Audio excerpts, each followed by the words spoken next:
When the seagulls follow the trawler, it is because they think sardines will be thrown into the sea. அதுக்கு தமிழ்ல அர்த்தம் என்னன்னா, கடல் புறாக்கள் படகை பின்தொடர்ந்து செல்கின்றன, ஏனென்றால் படகிலிருந்து மத்தி மீன்கள் கடலுக்குள் வீசப்படும் என்று நினைப்பதால் தான். என்னையா கமலஹாசன் மாதிரி ஏதோ உளறிட்டு இருக்க அப்படின்னு நினைக்காதீங்க. உன்னை நம்பும் உறுப்புகள் கூட ஒரு பொழுது உன்னை கைவிடுமே, இது பெண்ணை மட்டும் நம்பும் நம்பகம் பிணநாள் வரையில் பின்வருமா. இது நான் சொன்னது இல்லைங்க, இது ஒரு மான்செஸ்டர் யுனைடெட் லெஜெண்ட் சொன்ன ஒரு வாக்கியம். இப்படிதாங்க நம்மால் பல இடங்கள்ல இந்த மாதிரி ஏதாவது ஒன்று உளறிட்டு போயிடுவாப்புல. இதை கேட்குறவங்கெல்லாம் தலையை சொரிஞ்சிட்டு யாரையா இவனுக்கு என்ன பைத்தியமா, என்னத்தையும் உளறிட்டு இருக்கான் அப்படின்னு சொல்லுவாங்க. இன்னும் சிலர் இவர் பெரிய மேதாவி, இவர் சொல்கிற வாக்கியத்துக்கு நடுவில் ஒரு அர்த்தம் இருக்குது அப்படின்னு சொல்லுவாங்க. ஆனால் எது என்னவோ தலைவன் களத்துக்குள்ளே வந்தான்னா அடிச்சுக்கிறதுக்கு ஆள் இல்லை. உள்ளே வந்தோடனே தலைவன் காலரை இப்படி தூக்கிட்டு தான் வருவாப்புல. மொத்தமாக 82 கோல் அடிச்சிருக்காப்புல மான்செஸ்டர் யுனைடெடுக்கு. நம்பர் 7 மான்செஸ்டர் யுனைடெடோட ஐகானிக் நம்பர் ஆனதுக்கு ஒரு முக்கியமான காரணம் இந்த பிளேயர்.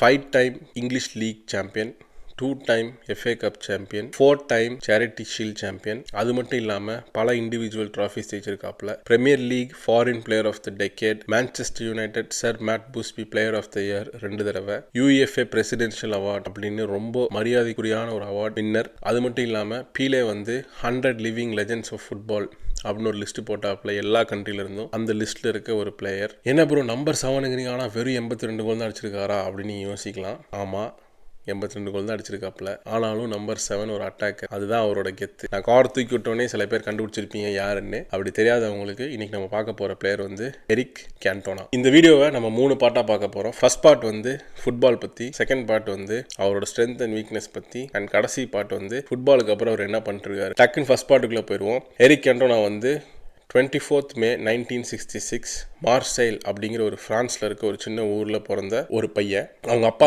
சாதாரண ஒரு பெயிண்டர், அம்மா ஒரு டெய்லர். அவங்க அப்பா சின்ன வயசுல கோல் கீப்பரா விளாண்டவர். அதனால கண்டோனாவும் அவங்க அப்பாவை பார்த்து நானும் கோல் கீப்பரை தான் ஆட போறேன்னு சொல்லிட்டு கோல் கீப்பர் ஆரம்பிக்கிறாரு. ஒரு மேட்ச்ல அவங்க டீம் 6-0 லீடிங்ல இருக்கும்போது எனக்கு ரொம்ப போர் அடிக்குது, நான் வேணா கொஞ்சம் ஸ்ட்ரைக்கர் ஆட்டுமா அப்படின்னு ஒரு கோச் கிட்ட போய் இவர் கேட்க, கோச் காசா பணமா போய் ஆடு, நம்ம தான் 6 கோல் லீட்ல இருக்கோம்ல அப்படின்னு சொல்லி தலைவரை தூக்கி முன்னாடி போடுறாங்க.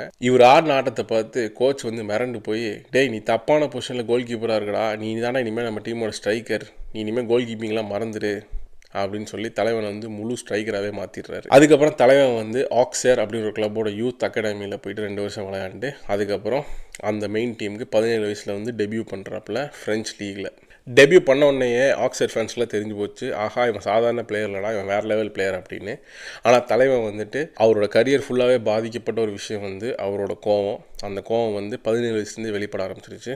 1989 ஒரு மேட்ச்ல ஆடிட்டு இருக்கும்போது தலைவன் ஜம்ப் பண்ணி ஒரு குங்ஃபு டேக்கில் போட்டுடுறான் ஒரு பிளேயர் மேலே. அதுக்கு 3 மாதம் பேனை வாங்கி வெளியே போய் உட்காந்துடுறான். இந்த டைம்ல பிரெஞ்சு நேஷனல் டீம் தலைவனை நேஷனல் டீமுக்கு ஆடான்னு கூப்பிடுது. அங்கே போய் பிரெஞ்சு நேஷனல் டீம் ரெப்ரசென்ட் பண்ணி ஆடிட்டு இருக்கும்போது ஒரு மேட்ச்ல தலைவனை சப்ஸ்டியூட்டாக உட்கார வச்சிட்டாங்கிறதுக்காக பிரெஞ்சு கோச்சை லைவ் டிவியில் இன்டர்வியூவில் அசிங்கமாக பேசிடுறான். அதனால பிரெஞ்சு நேஷனல் டீம்லேருந்து 1 வருஷம் பேனு. அதுக்கப்புறம் தலைவன் பிறந்த ஊர் மார்செயில் இருக்க கிளப் இவனை வாங்க வராங்க. தலைவனுக்கும் அதுதான் ஃபேவரட் கிளப். அந்த கிளப்ல விளாண்டு இருக்கும்போது ஒரு மேட்ச்ல கடுப்பாகி ஃபுட்பாலை தூக்கி ஃபேன்ஸ்குள்ளே உதச்சிட்டு கட்டையை கிழிச்சிட்டு பூட்லாம் தூக்கி வீசிட்டு கிளம்பிடுறான். உடனே மார்செல் இவனை இங்கே வச்சிருக்கிறது பிரச்சனை, ஏன்னா ஃபேன்ஸுக்கு இவனை பிடிக்கல, நான் இவனை லோனில் அனுப்புன்னு சொல்லி ஃபர்ஸ்ட் போர்டோக் கொஞ்ச நாள் அனுப்பிட்டு திரும்ப மாண்ட்பெலியர் அப்படின்னு ஒரு கிளப்புக்கு லோனில் அனுப்புறாங்க. மாண்ட்பெலியர்லையும் சரி பயங்கரமான ஆட்டம் தலைவன். ஆனால் அதே மாதிரி சைடில் இந்த கோவத்தினால் நிறைய பிரச்சனைகள் வருது. அங்கே இருக்க ஒரு பிளேயரை தலைவன் ட்ரைனிங் அப்போ அடிச்சிடறான், பூட்டை தூக்கி மூஞ்சில வீசிடுறான். அதனால பிளேயர் ஓகே இவனோட லோன் நாங்கள் எக்ஸ்டெண்ட் பண்ணி இவனை திரும்ப எடுத்துருவோம் சொல்லி மார்சைக்கு அனுப்பிடுறாங்க. மார்சை பார்க்குறாங்க, இவனை வச்சு என்ன பண்ணுறது,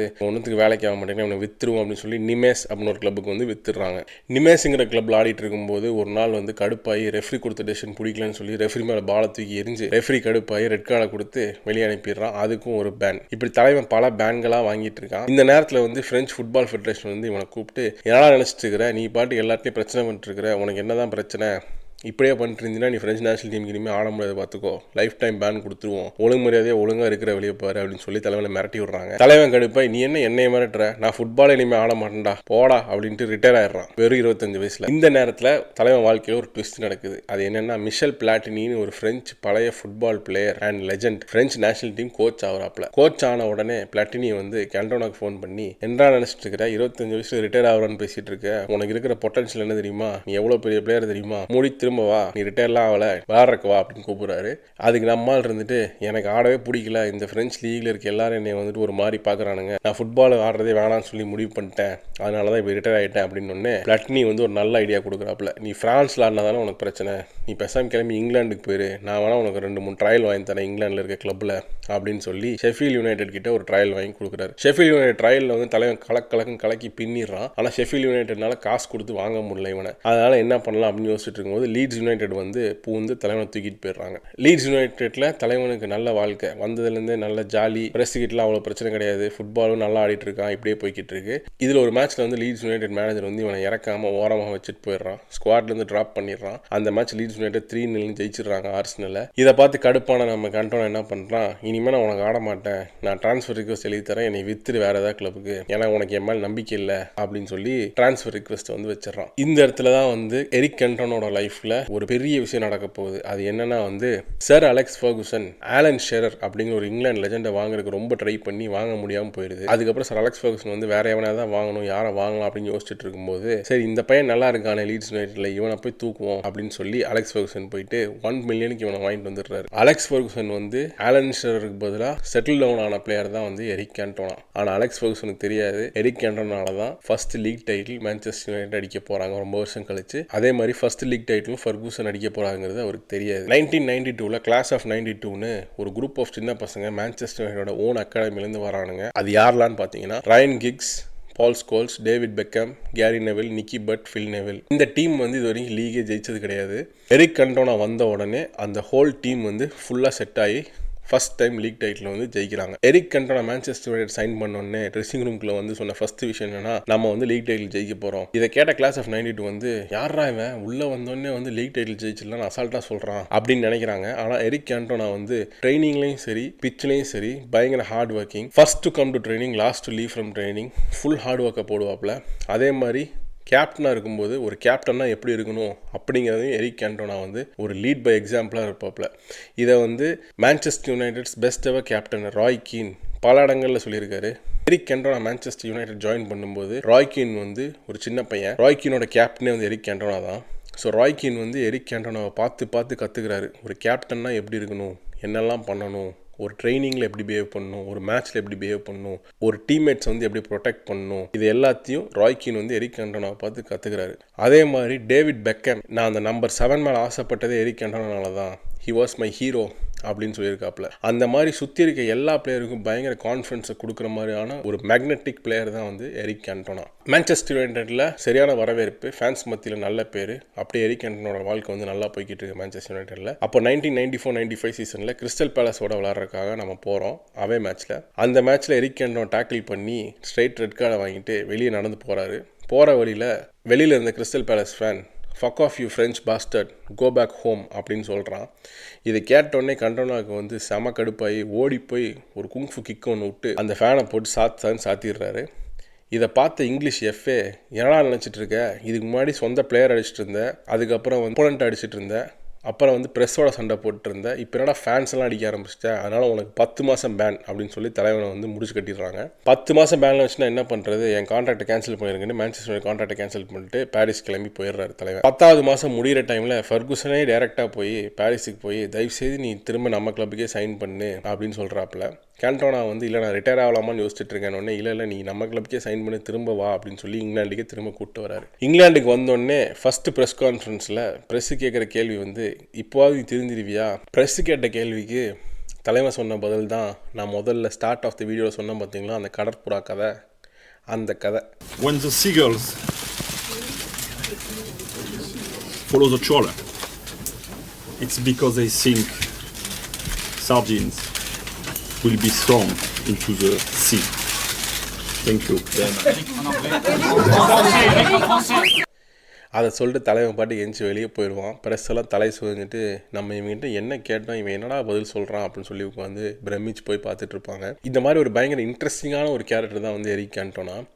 இந்த இன்ட்ரெஸ்டிங்கான கேரக்டர் அவருக்கு எங்கேருந்து வந்ததுன்னா அவரோட ஸ்ட்ரென்த் அண்ட் வீக்னஸ்லேருந்து தான். அவரோட ஸ்ட்ரென்த் மெயினாக என்ன இருந்துச்சுன்னா மென்டாலிட்டி அண்ட் கான்ஃபிடன்ஸ். ஃபுட்பால் கிரவுண்டுக்குள்ளே தலைவனால் பண்ண முடியாத விஷயங்கிறது ஒன்று மட்டும்தான், அது என்னென்னா டிஃபென்ஸு. எரிக் கேண்டோனா வந்து பயங்கரமான ஒரு goal scorer, heading, shooting, passing, creating, centre midfielder, attacking midfielder, striker எல்லா ரோலும் ஆட முடியும் எக்ஸப்ட் டிஃபென்ஸ்.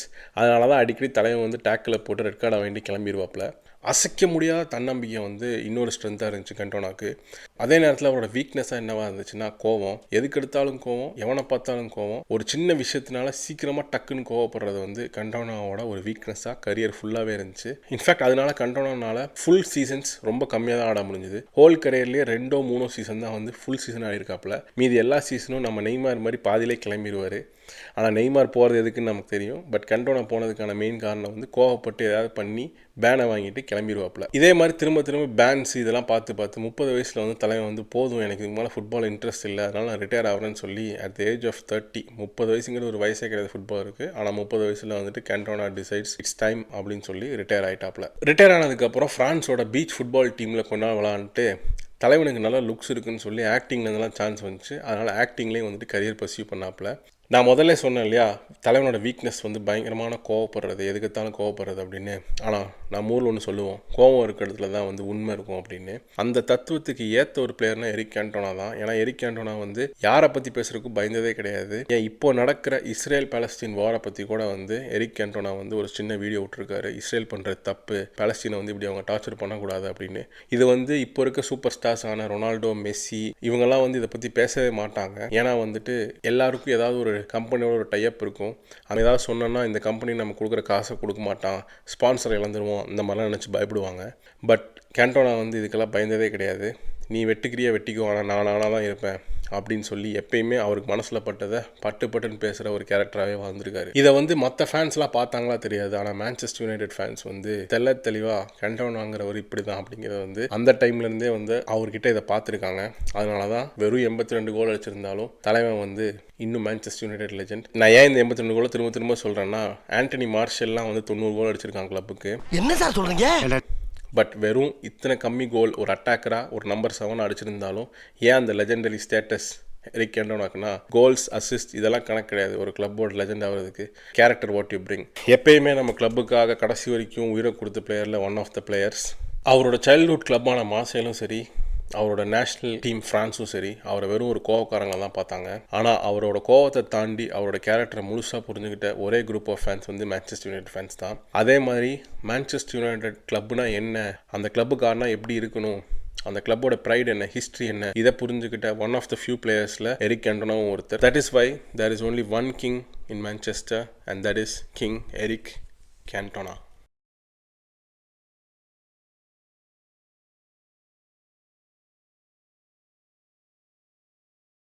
இது ஒரு புது அட்டெம்ப்ட் மக்களே. நம்மளோட மான்செஸ்டர் யுனைடெட் லெஜெண்டரி பிளேயர்ஸை பற்றி நம்ம இனிமேல் வீடியோ பண்ண போகிறோம். அடுத்த வீடியோவில் ராய் கீன் பற்றி பேச போகிறோம். உங்களுக்கு யாராவது ஒரு மான்செஸ்டர் யுனைடெட் லெஜெண்டை பற்றி தெரிஞ்சுக்கணுன்னா கமெண்ட்டில் போடுங்க, அவரை பற்றி ஒரு வீடியோ பண்ணுவோம். Stay tune until the next video. நன்றி, வணக்கம்.